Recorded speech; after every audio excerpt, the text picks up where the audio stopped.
जय माता दी दोस्तों, माता रानी की कृपा आप सभी भक्तजनों पर बनी रहे। आइए सुनते हैं दुर्गा सप्तशती का तीसरा एवं चौथा अध्याय। इसमें वर्णन किया गया है सेनापतियों सहित महिषासुर का वध। महर्षि मेद ने कहा कि महिषासुर की सेना नष्ट होती देखकर उस सेना का सेनापति चीसुर क्रोध में भर देवी के साथ युद्ध करने के लिए आगे बढ़ा। वह देवी पर इस प्रकार बाणों की वर्षा करने लगा मानो सुमेरु पर्वत पानी की धारा बरसा रहा हो। इस प्रकार देवी ने अपने बाणों से उसके बाणों को काट डाला तथा उसके घोड़ों व सारथी को मार दिया। साथ ही उसके धनुष और उसकी अत्यंत ऊंची ध्वजा को भी काटकर नीचे गिरा दिया। उसका धनुष कट जाने के पश्चात उसके शरीर के अंगों को भी अपने बाणों से बांध दिया। धनुष, घोड़ों और साथी के नष्ट हो जाने पर वह असुर ढाल और तलवार लेकर देवी की तरफ आया। उसने अपनी तीक्ष्ण धार वाली तलवार से देवी के सिंह के मस्तक पर प्रहार किया और बड़े वेग से देवी की बाईं भुजा पर वार किया, किंतु देवी की बाईं भुजा को छूते ही उस दैत्य की तलवार टूटकर दो टुकड़े हो गई। इससे दैत्य ने क्रोध में भरकर शूल हाथ में लिया और उसे भद्रकाली देवी की ओर फेंका। देवी की ओर आता हुआ वह शूल आकाश से गिरते हुए सूर्य के समान प्रज्वलित हो उठा। उस शूल को अपनी ओर आते हुए देखकर देवी ने भी शूल छोड़ा और महाअसुर के शूल के 100 टुकड़े कर दिए और साथ ही महाअसुर के प्राण भी हर लिए। चिचुर के मरने पर देवताओं को दुख देने वाला चामर नामक दैत्य हाथी पर सवार होकर देवी से लड़ने के लिए आया और उसने आने के साथ ही शक्ति से प्रहार किया, किंतु देवी ने अपनी हुंकार से ही उसे तोड़कर पृथ्वी पर डाल दिया। शक्ति को टूटा हुआ देखकर दैत्य ने क्रोध से लाल होकर शूल को चलाया, किंतु देवी ने उसको भी काट दिया। इतने में देवी का सिंह उछलकर हाथी के मस्तक पर सवार हो गया और दैत्य के साथ बहुत ही तीव्र युद्ध करने लगा। फिर वह दोनों लड़ते हुए हाथी पर से पृथ्वी पर आ गिरे और दोनों बड़े क्रोध से लड़ने लगे। फिर सिंह बड़े जोर से आकाश की ओर उछला और जब पृथ्वी की ओर आया तो अपने पंजे से चामर का सिर धड़ से अलग कर दिया। क्रोध से भरी हुई देवी ने शिला और वृक्ष आदि की चोटों से उद्रक को भी मार दिया। कराल को दांतों, मुक्कों और थप्पड़ों से चूर्ण कर डाला। क्रुद्ध हुई देवी ने गदा के प्रहार से उदर दैत्य को मार गिराया और भिंदीपाल से बाष्पकल को बाणों से ताम्र तथा अंधक को मौत की खाट उतार दिया। तीनों नेत्रों वाली परमेश्वरी ने त्रिशूल से उग्राशय, उग्रवीर और महाहनु नामक राक्षसों को मार गिराया। उसने अपनी तलवार से बिडाल नामक दैत्य का सिर काट डाला तथा अपने बाणों से दुधर और दुर्मुख राक्षसों को यमलोक पहुंचा दिया। इस प्रकार जब महिषासुर ने देखा कि देवी ने मेरी सेना को नष्ट कर दिया है तो वह भैंसे का रूप धारण कर देवी के गढ़ों को दुख देने लगा। उन गढ़ों में कितनों को उसने मुख के प्रहार से, कितनों को खुरों से और कितनों को पूंछ से, कितनों को सींगों से और बहुत को दौड़ाने के वेग से, अनेक को सिंहनाद से, कितनों को चक्कर देकर और कितनों को श्वास वायु के झोंकों से पृथ्वी पर गिरा दिया। वह दैत्य इस प्रकार गढ़ों की सेना को गिरा देवी के सिंह को मारने के लिए दौड़ा। इस पर देवी को बड़ा गुस्सा आया। उधर दैत्य भी क्रोध में भरकर धरती को खुरों से खोदने लगा तथा सींगों से पर्वत को उखाड़ उखाड़ कर धरती पर फेंकने लगा और मुख से शब्द करने लगा। महिषासुर के वेग से चक्कर देने के कारण पृथ्वी क्षुब्ध होकर फटने लगी। उसकी पूंछ से टकराकर समुद्र चारों ओर फैलने लगा। हिलते हुए सिंहों के आघात से मेघ खंड खंड हो गए और श्वास से आकाश में उड़ते हुए पर्वत फटने लगे। इस तरह क्रोध में भरे हुए राक्षस को देख चंडिका को भी क्रोध आ गया और वह उसे मारने के लिए क्रोध में भर गई। देवी ने पास फेंककर दैत्य को बांध लिया और उसने बन जाने पर दैत्य का रूप त्याग दिया और सिंह का रूप बना लिया। और जो ही देवी उसका सिर काटने के लिए तैयार हुई कि उसने पुरुष का रूप बना लिया जो कि हाथ में तलवार लिए हुए था। देवी ने तुरंत ही अपने बाणों के साथ उस पुरुष को उसकी तलवार ढाल सहित बीध डाला इसके पश्चात वह हाथी के रूप में दिखाई देने लगा और अपनी लंबी सूंड से देवी के सिंग को खींचने लगा और गरजने लगा। देवी ने अपनी तलवार से उसकी सूंड काट डाली। तब राक्षस ने एक बार फिर भैंसे का रूप धारण कर लिया और पहले की तरह चर अचर जीवों सहित समस्त लोकी को व्याकुल करने लगा। इसके पश्चात क्रोध में भरी हुई देवी बारंबार उत्तम मधु का पान करने लगी और लाल लाल नेत्र करके हंसने लगी। उधर बलवीर तथा मद से क्रुद्ध हुआ दैत्य भी गरजने लगा। अपने सींगों से देवी पर पर्वतों को फेंकने लगा। देवी अपने बाणों से उसके फेंके हुए पर्वतों को चूर्ण करती हुई बोली, ओ मूढ़, जब तक मैं मधुपान कर रही हूँ तब तक तू गरज ले और इसके पश्चात मेरे हाथों तेरी मृत्यु हो जाने पर देवता गरजेंगे। मैं ऋषि मेधा ने कहा। यूं कहकर देवी उछलकर उस दैत्य पर जा चढ़ी और उसको अपने पैरों से दबाकर सूल से उसके गले पर आघात किया। देवी के पैर से दबने पर भी दैत्य अपने दूसरे रूप से अपने मुख से बाहर होने लगा। अभी वह आधा ही बाहर निकला था कि देवी ने अपने प्रभाव से उसे रोक दिया। जब वह आधा निकला हुआ ही दैत्य युद्ध करने लगा तो देवी ने अपनी तलवार से उसका सिर काट दिया। इसके पश्चात सारी राक्षस सेना हाहाकार करती हुई वहां से भाग खड़ी हुई और सब देवता अत्यंत प्रसन्न हुए तथा ऋषियों महर्षियों सहित देवी की स्तुति करने लगे। गंधर्व राज गान करने तथा अप्सराएं नृत्य करने लगी। तो यहाँ पर दुर्गा सप्तशती का तीसरा अध्याय समाप्त होता है। आइए सुनते हैं दुर्गा सप्तशती का चौथा अध्याय। महर्षि मेधा बोले कि देवी, जब पराक्रमी दुरात्मा महिषासुर को मार गिराया और असुरों की सेना को मार दिया, तब इंद्रादि समस्त देवता अपने सिर तथा शरीर को झुकाकर भगवती की स्तुति करने लगे।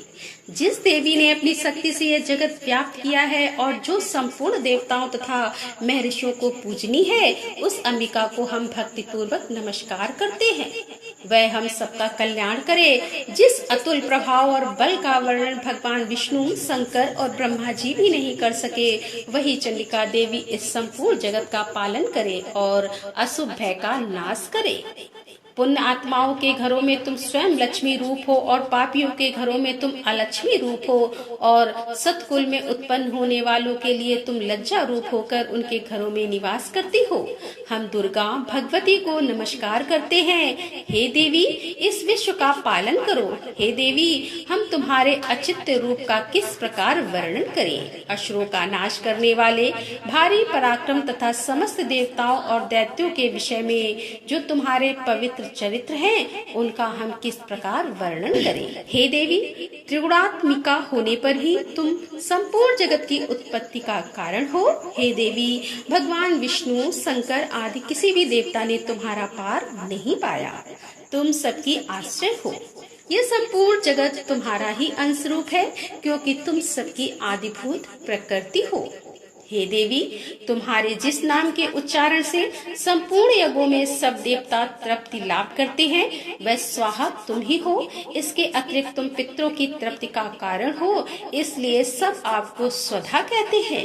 हे देवी, वह विद्या जो मोक्ष को देने वाली है, जो अचित्त महाज्ञान स्वरूपा है, तत्वों के सार को वश में करने वाले, संपूर्ण दोषों को दूर करने वाले, मोक्ष की इच्छा वाले मुनिजन जिसका अभ्यास करते हैं, वह तुम ही हो। तुम वाणी रूप हो और दोष रहित ऋग तथा यजुर्वेदों की एवं उद्गीत और सुंदर पदों के पाठ वाले सामवेद की आश्रय रूप हो। तुम भगवती हो। इस विश्व की उत्पत्ति एवं पालन के लिए तुम वार्ता के रूप में प्रकट हुई हो और तुम संपूर्ण संसार की पीड़ा हरने वाली हो। हे देवी, जिससे सारे शास्त्रों को जाना जाता है, वह मेधा शक्ति तुम ही हो और दुर्गम भव सागर से पार करने वाली नौका भी तुम ही हो। लक्ष्मी रूप से विष्णु भगवान के हृदय में निवास करने वाली और भगवान महादेव द्वारा सम्मानित गौरी देवी तुम ही हो। मंद मुस्कान वाले निर्मल पूर्ण चंद्र बिंब के समान और उत्तम स्वर्ण की मनोहर कांति से कामनी तुम्हारे मुख को देखकर भी महिषासुर क्रोध में भर गया। ये बड़े आश्चर्य की बात है। और हे देवी, तुम्हारा यही मुख जब क्रोध से भर गया तो उदय काल के चंद्रमा की भांति लाल हो गया और तनी हुई भौहों के कारण विकराल रूप हो गया।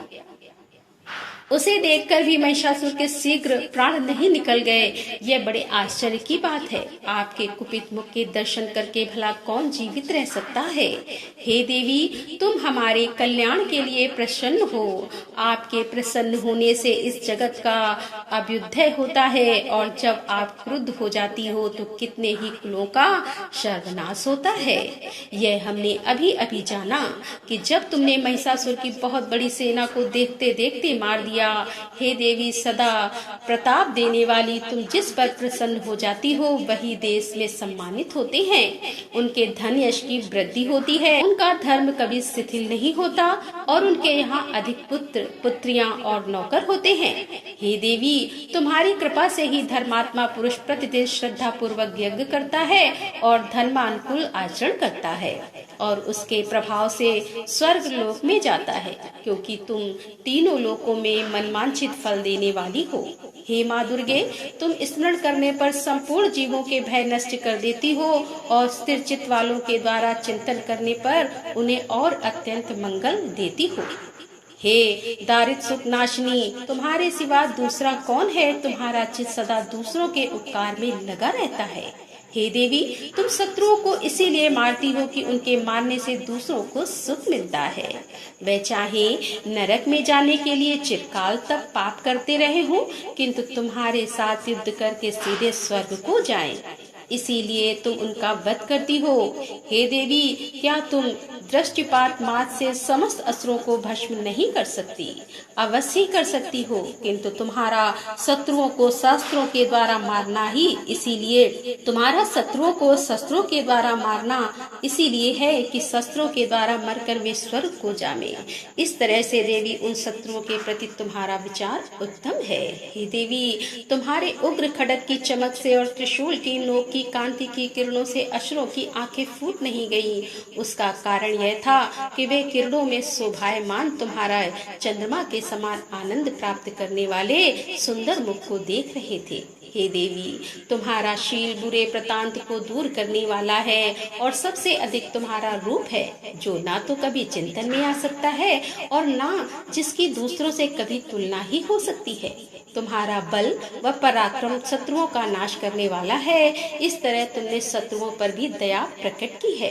हे देवी, तुम्हारे बल की किसके साथ बराबरी की जा सकती है तथा शत्रुओं को भय देने वाला इतना सुंदर रूप भी और किसका है। हृदय में कृपा और युद्ध में निष्ठुरता, यह दोनों बातें तीनों लोकों में केवल तुम्ही में देखने में आई है। हे माता, युद्ध भूमि में शत्रुओं को मारकर तुमने उन्हें स्वर्ग लोक में पहुंचाया है। इस तरह तीनों लोकों की तुमने रक्षा की है तथा उन उन्मत्त असुरों से जो हमें भय था उसको भी तुमने दूर किया है। तुमको हमारा नमस्कार है। हे देवी, तुम सूल तथा खड्ग से हमारी रक्षा करो तथा घंटे की ध्वनि और धनुष की टंकार से हमारी रक्षा करो। हे चंडिके, आप अपने सूल को घुमाकर पूर्व पश्चिम उत्तर तथा दक्षिण दिशा में हमारी रक्षा करो। तीनों लोकों में जो तुम्हारे सौम्य रूप तथा घोर रूप है उनसे हमारी रक्षा करो तथा इस पृथ्वी की रक्षा करो। हे अंबिके, आपके कर पल्लवों में जो खड्ग शूल और गदा आदि शस्त्र शोभा पा रहे हैं उनसे हमारी रक्षा करो।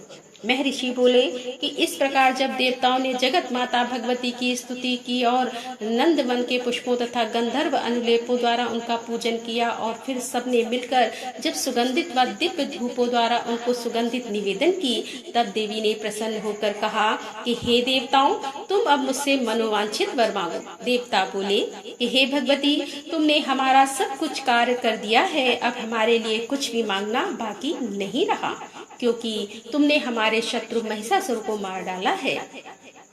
हे महेश्वरी, तुम इस पर भी यदि हमें कोई वर देना चाहती हो तो बस इतना वर दो कि जब जब हम आपका स्मरण करें तब तब आप हमारी विपत्तियों को हरण करने के लिए हमें दर्शन दिया करो। हे अंबिके, जो कोई भी तुम्हारी स्तुति करे तुम उनको वित्त समृद्धि और वैभव देने के साथ ही उनके धन और स्त्री आदि संपत्ति बढ़ावे और सदा हम पर प्रसन्न रहे। महर्षि बोले कि हे राजन, देवताओं ने जब जगत के लिए तथा अपने लिए इस प्रकार प्रश्न किया तो बस तथास्तु कहकर देवी अंतर्ध्यान हो गई। हे भूप, जिस प्रकार तीनों लोकों का हित चाहने वाली यह भगवती देवताओं के शरीर से उत्पन्न हुई थी वह सारा वृतांत मैंने तुझसे कह दिया है।